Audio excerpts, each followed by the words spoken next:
What are you saying, lads? Welcome back to the We Love You Arsenal YouTube channel. We've got yet another transfer video. I hope you checked out the drunk cast from yesterday because that was really fun. It's 2.5 hours almost. So it is a bumper one. It was a bit messy, a bit long, but it's a hell of a ride. Oh, God, if you haven't watched it yet, which you might have because it's already surpassed 100 views, which for our podcast is decent.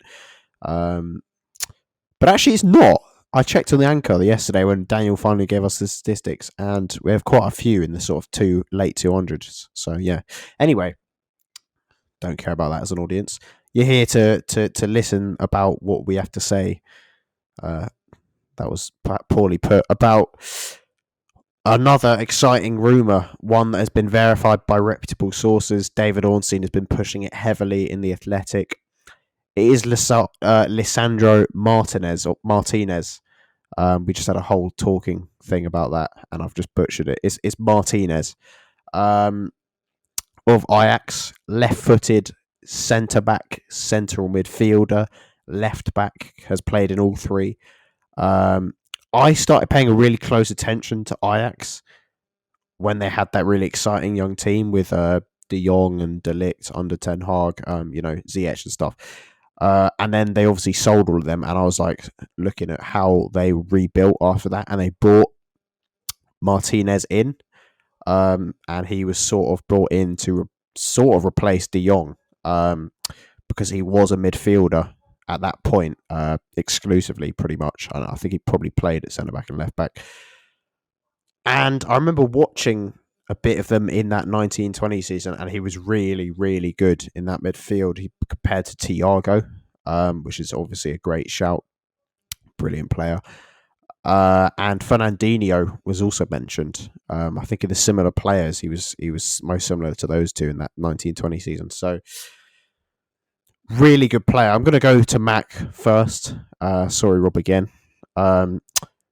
Mac, you know about every player in the universe. You were very keen to talk about this player. Wax lyrical about this potential deal.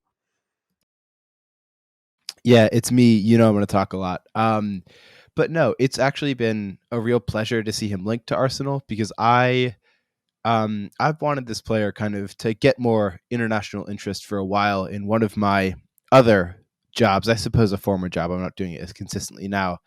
But in a writing position I used to hold for Pain in the Arsenal, for which Rob and Daniel have also written. I did, I think, 3 articles that all featured Martinez. One of them was about a replacement for kind of a center back. This is in the summer that we were really heavily linked to Diet of Meccano. And I was like, all right, as a backup, if we don't get him or to partner him, who would we want? And Martinez was kind of my ultimate option for a number of reasons. He's left-footed, he's aggressive, he's unbelievable at stepping up into challenges. His reading of the game is, I think, as I put it in that article, N'Golo Kante-esque. But I also wrote an article, I think 3 months before that one, when we were again linked to Thomas Partey as well and weren't looking like we were going to pay the release clause, about players who would fit the role of kind of Thomas Partey and what we were looking for him as a pure number 6, but also with really amazing ball progression numbers, press resistance, can dribble or pass their way out of anything, and is kind of an excellent first option for building out of the back, which Ajax under Ten Hag love to do. And Martinez was kind of the focal point of that. As you mentioned, he was signed to replace De Jong, ended up replacing De Ligt, and actually improved on a lot of his numbers over the first 2 seasons. I think his first season, he played like 22 matches at center back and 15 in central midfield, and then has since kind of dropped further back more and more and more. If you watch them in the Champions League, which you should, they're a lot of fun. He is the anchor point of their back line. But also their first option, as he tends to look to step up into the midfield a lot of the time, as we've seen from players in the Prem like a Rudiger or a Van Dijk, kind of these very modern Ben White. pressing center backs. He's not as, Ben White, exactly. He's not as tall. Of course, he does stand at about 5'9", 5'10", but he makes up for it with ridiculous speed and ridiculous jumping reach. I could say more about the player, but I want Rob to have some airtime. So yeah, I'll pause for now, but I have a lot more. Yeah. Well, I've seen a lot of. Sorry, Rob. I've seen a lot of talk about that physical stature and how that could be a problem in the Premier League against dominant strikers, maybe aerially. I actually did then made me think, like, well, which centre backs have been small and been excellent? I looked it up. Carlos Puyol was 5'10", I think. Fabio Cannavaro was like 5'8". Mascherano was 5'8". You know, someone who played in central midfield as well. So, like, I don't think it's an absolutely necessary requirement having height to play in that role. Rob, what do you think about those sort of concerns, and what do you think about the player in general and the rumours? Yeah, like you, I'm not that fussed about the height. And on top of that, I think that this is the sort of player that we're going to bring in, and he's going to play so many different positions for us. We've spoken already a lot about his versatility, and I think that's the most exciting thing about him, to be honest. You know, even if Gabriel's injured, that doesn't even necessarily mean he'll immediately come in at centre back. You know, we might be having issues in midfield, so he'll have to play in the Partey role, and then William Saliba or Tomiyasu can play left centre back. I think that's the exciting thing about our recruitment at the moment, and something which Clive has been talking a lot about on Twitter from the Arsenal Vision podcast. He says that when you sign squad players, you shouldn't just be signing sort of quality reinforcement for one position. It's better if you can buy players who can play across a number of positions and play those positions very well. I mean, that's what we want from pretty much every player in this team. We want them to be able to perform in all the different roles that Arteta wants his players to play within. And I think that's the really exciting thing about Martinez from Ajax, or Martinez, however we're going to say his name. It's just that option to play him in so many different... And I like that he can play in holding midfield as well. And I would imagine that this is the alternative to Zinchenko. I know Zinchenko would probably play a bit further up if he were to step into midfield. But I think for us, it would be more attractive if we could bring in a player who can not only play left back, but also holding midfield. And it's a bonus that he can do centre back as well. Yeah, as you mentioned there about the areas he could cover, I've quite a specific theory of how we'd use him. I think Rob's laughing. I think in the earlier Europa League games where we're in the group stage, I think perfect player to put a centre back. We won't be overly tested defensively. I know Max said he's very good defensively, but you know, it's a game. It will be games where we completely dominate and suffocate the opposition, and having left-sided centre-back who's excellent on the ball. His passing is ridiculous. Just go and look at the clips. You know, some of the but you know, sprays out wide, the switches, the line-breaking passes are just brilliant for someone who's a centre-back. And also, as Mac mentioned there, the way he drives out with the ball from carrying the ball. So I think in the earlier rounds, he could be used as that left centre-back. And if Gabriel gets injured, or is unavailable, he wants a rest, maybe you can use him there. I think at left back, I think if Nuno stays, which I'm not sure, but I would be tempted to keep Nuno for the first half of the season and use Nuno in those Europa League games. But then if, say, Tierney is unavailable for a more difficult Premier League game and you don't necessarily trust Tavares at this moment, which is understandable, maybe you bring in Martinez at left back there, Martinez. But I actually think the most interesting part of this would be to see him as a number 6, because we've spoken several times about our reliance on Thomas Partey and how our midfield, look at what happened when he got injured at Palace. You know, our midfield crumbled without him. He's just so pivotal to the way we play.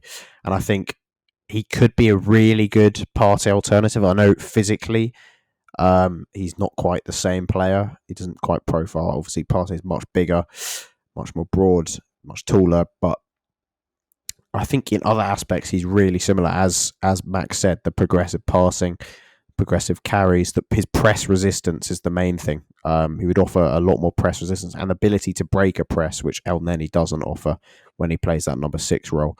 So I'm actually most excited for that aspect. But also just providing more reliable cover to Tierney in the big games, and also just another sort of alternative option at centre back, but I actually think we might see him the least at centre back. Mac, what do you think of that sort of usage of him? Yeah, I really like it. I'll say it would be nice to rely on Partey less. It is notable that he is a lot younger, Martinez. I believe he's, off the top of my head, 23 or 24. I have his FB ref up, so I can probably just look it up. But yeah, and I mean, given He's 24. just the way 24, which is, he's got half a decade on Partey, right? Which is massive. Fits kind of the age for a rebuild, fits the way we want to build for the future. Just to reference a couple of pretty key stats, he averages 11.63 ball recoveries per 90, which is absurd. Adding to that, over 3 tackles, over 2 interceptions. He's a defensive weapon, but he's also in the 99th percentile for center backs for everything from expected assists to all of his progressive passive. Will this just be his Champions League data though? So it's quite a small sample size because they don't have. Yeah. Let's see coverage. It is just UCL numbers, but like the fact that, honestly, not to say that makes a better case. Yes, it's a small sample size, but they only do the full scouting report after a certain number of minutes, right? And the Champions League, in my opinion, theoretically, especially with the group they were drawn this past year, is of a higher level than the average of the Eredivisie.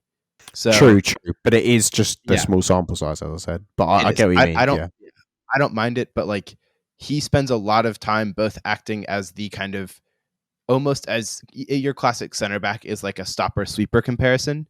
He is like the definition of a pure stopper in that way, and it comes from his experience in the midfield. I think he could partner any of our defenders really well, but especially someone like Ben White, who has appeared, especially this past season, almost more reticent to kind of dive into challenges like he was at Brighton. At Brighton, he had like Adam Webster and Lewis Dunk behind him and was just kind of flying all over the place. But he was very much the more reserved of our 2 defenders this past summer, and I think he would partner well with Martinez in that regard, because Martinez defends like you would expect from like a Torreira or a Basuma when he plays in the midfield. He's just kind of constantly looking to win the ball back as his primary objective. But unlike both of those players, he's also very skilled in possession. So it's kind of a no-lose scenario. And I think he can fit into so many places that he almost has that like kind of, he can play everywhere. He has that positional versatility, which means he has a tactical versatility that Arteta will love, especially even if he wants to play like a replacement for Granit Xhaka in a 4-2-3-1. That's a place where Lisandro could thrive. Yeah, and I might just add that I think this is like evidence of such good squad planning from the board and or more so the recruitment team and Mikel Arteta. The fact that we've got these names identified so early in the window and we're just going bang, bang, bang, bang. I mean, people were talking about on Twitter, bring back the days of the unpredictability of the £92 million bid for Thomas Lemar on the final day of the window, because it's just something to talk about. But it's so nice to know that things are so meticulously thought through and whether they'll sort the Arteta system.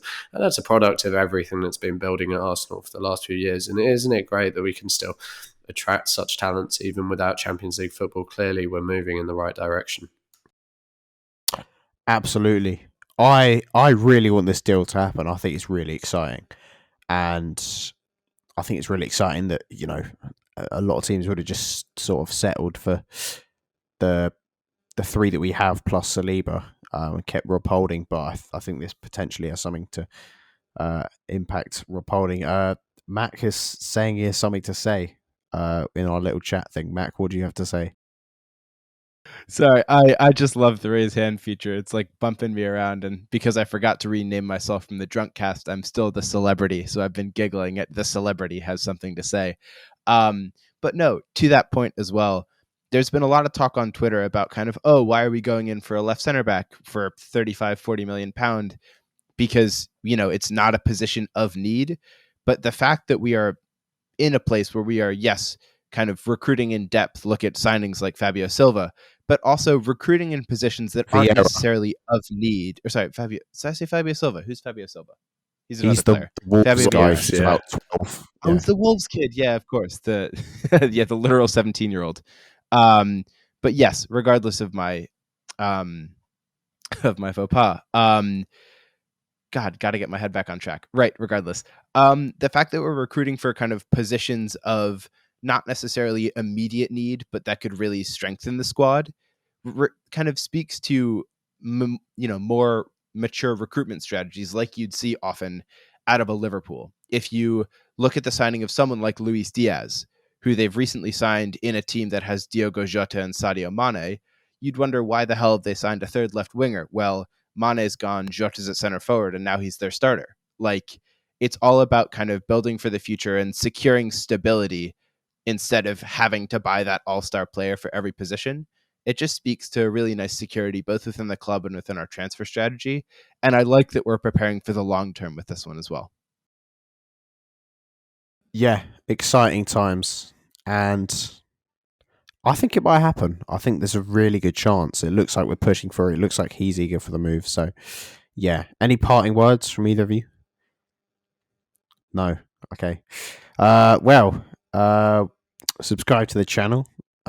Check out all our socials below, and we'll see you in the next one.